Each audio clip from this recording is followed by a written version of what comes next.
not be responsible and understand the peace within us.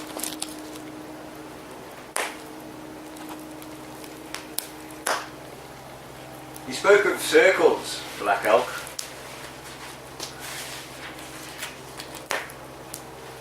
A quote that I want to share with you. He says that you've noticed that everything an Indian does is in a circle. That's because the power of the world always works in circles. And everything tries to be round. In the old days, all our power came to us from the sacred hoop of the nation. And so long as the hoop was unbroken, the people flourished. The flowering tree was the living centre of the hoop. And the circle of the four quarters nourished it. The east gave peace and light, the south gave warmth, and the west gave rain. The north, with its cold and mighty wind, gave strength and endurance. This knowledge came to us from the outer world with our religion. Everything the power of the world does is in a circle. The sky is round, and I've heard that the earth is round like a ball. So do all the stars. The wind in its greatest power whirls. Birds make their nests in circles, so theirs is the same religion as ours. The sun comes forth and goes down, again in a circle. The moon does the same, and both are round. Even the seasons form a great circle in their changing, and always come back again to where they were. The life of a man is a circle from childhood to childhood. And so it is in everything where power moves. Our tipis are round like the birds' nests, and these are always set in a circle. The nation's hoop, a nest of many nests, where the Great Spirit meant for us to hatch our children.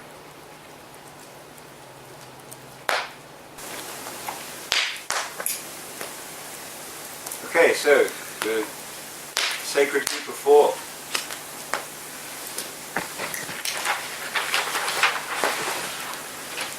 Black Elk describes a circle of four quarters. Some of you may be familiar with the symbol of this.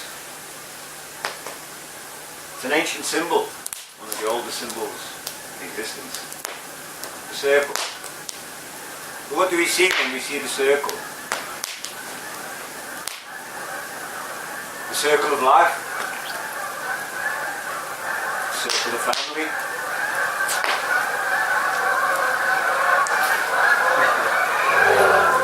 a noisy piece of Greek.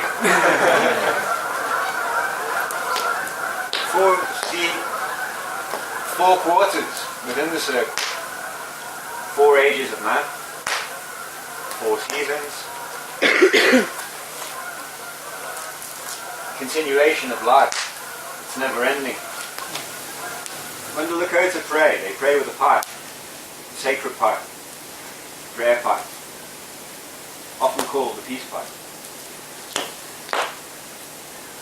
When they pray, they place tobacco into the pipe.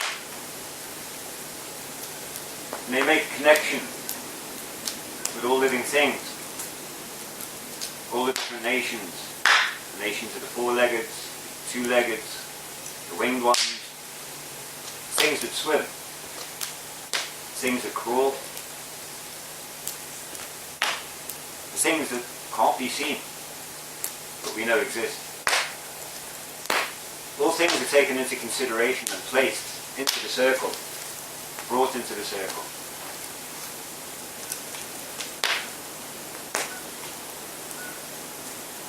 We honour the 4 grandfathers, the 4 winds, and the pipe is presented to them. Another 3 directions are included. Grandmother Earth, Grandfather Sky, we honour what's within the centre of all things, the centre of all life, the eternal creator. Victor Beasley also, he states in his book, Your Electromagnetic Body, that all matter has 4 poles. Remember I said that science teaches us that we're all made of atoms, single cell structures. Each single cell structure has 4 poles. Is this the reason that the pipe is presented to these 4 quarters? These 4 poles? These 4 energies?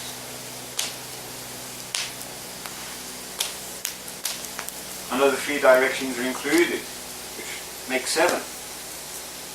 We have sacred numbers here of 4 and 7. We spoke about the 4 ages of man. But what about the 7? We have 7 major chakras that energize our body. We have the 7 stars, the Pleiades, the 7 sisters. We have the 4 colours of the rainbow.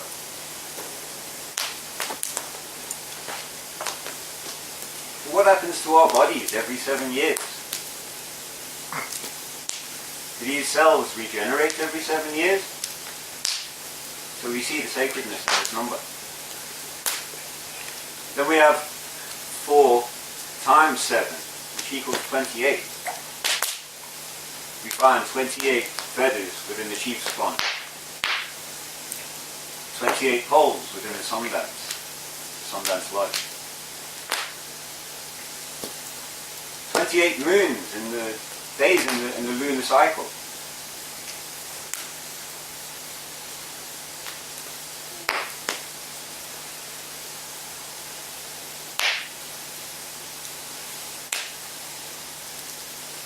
When the Lakota pray, they smoke. They smoke the pipe. And it's said that smoke aids our journey into the unconscious mind. Science has proven that when we smoke, the carbon dioxide stresses the conscious mind and aids this journey. So the Lakota smoked and they became centered. They prayed for all things, for the 7 generations, the next 7 generations of all things. This is usually done at twilight, sunrise and sunset. We know that these times have power. It's been said. Radar research has proven and shown that the atmosphere is more conductive at these times.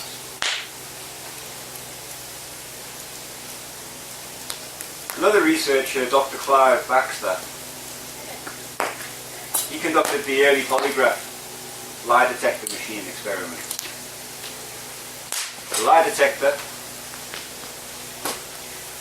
polygraph detects electromagnetic energy.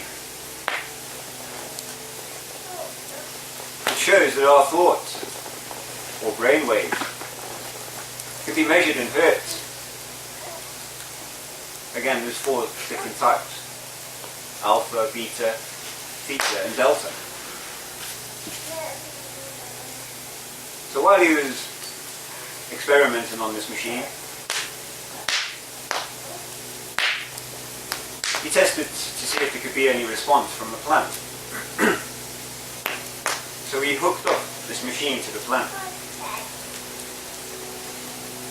He was looking for traces of a signal. Then he thought he'd go one step further. And what he decided to do, what he thought about doing, was placing a candle underneath the plant to see if he could get any sort of a response. The response he got was instantly. As soon as he made that thought, the plant responded to his thought, responded to his brainwaves.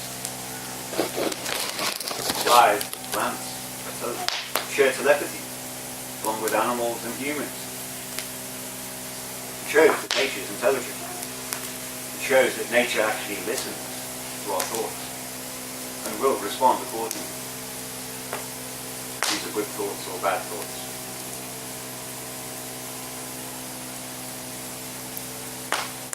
It's said that grass cries. It screams when the lawnmower comes out in the summer. It communicates with the other grass around it. It's even been said that tomatoes sweat when you approach them with a knife. It listens. Nature listens to us.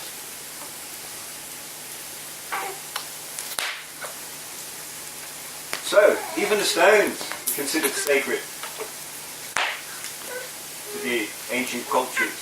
You find ancient stone circles high up in the mountains.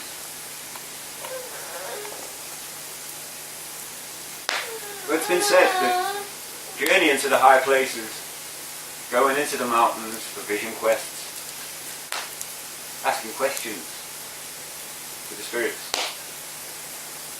to find answers for our life. We all have questions.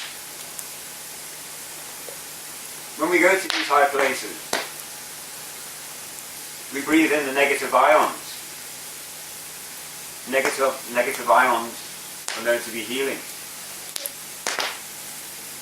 They counter positive, harmful energy, which comes from microwave ovens, mobile phones, TVs, computer screens. They all emit positive energy.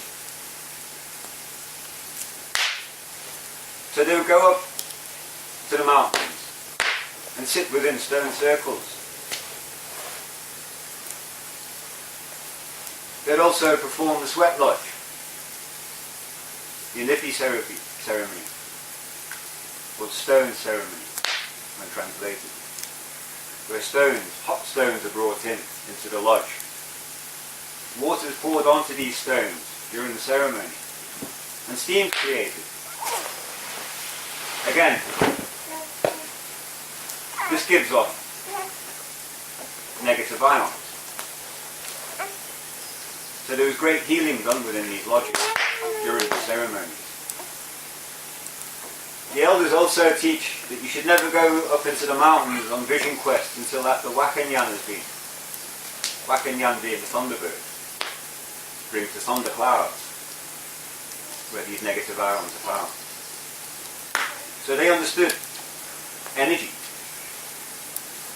They understood the healing benefits of different types of energy and how to work with it. They understood nature. They understood that nature listened. So regular offerings are made to the forces of nature. Sacrifices are made. But we sacrifice ourselves. We make sacrifices to nature for the benefit of all. Like the sun dance, seen as the ultimate offering.